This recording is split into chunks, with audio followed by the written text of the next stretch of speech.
дар назди қароргоҳи вазорати корҳои дохилии Украина дар шаҳри Киев фаъолони созмонҳои рӯ ба Аврупо бо талаби таҳқиқи ҷиддии ҳамла болои рӯзноманигор Татьяна Чорновил раҳпаймоӣ намуданд.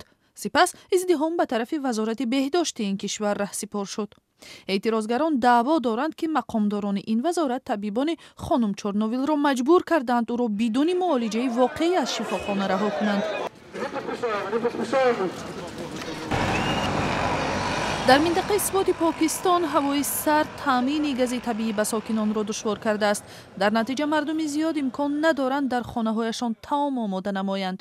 камбуди гази табиӣ ҳамчунон ба саноати сайёҳии ин минтақа ва ба вижа даромади меҳмонсароҳои ин водии зебоманзар боис шудааст. ронандагони васоили нақлиёт ҳам шикоят доранд, ки камбуди газ ба кори онҳо халал мерасонад.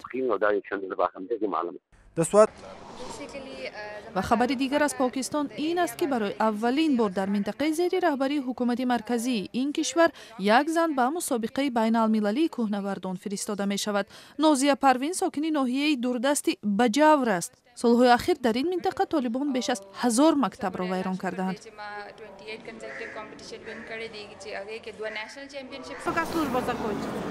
дар Москав пайравони калисои ортодокси русӣ барои зиёрат аз тамсилҳои муқаддаси насронӣ дар назди калисои Исои наҷотбахш навбат мепоянд. тибқи ривоят ин тӯҳфаҳоро ба Исои Масеҳ дар солҳои кӯдакиаш тақдим карданд. ин тамсилҳо аз Юнон ба Русия фиристода шуданд. пайравони калисои ортодокси насронӣ бовар доранд, ки ин тамсилҳо нерӯи шифобахш доранд.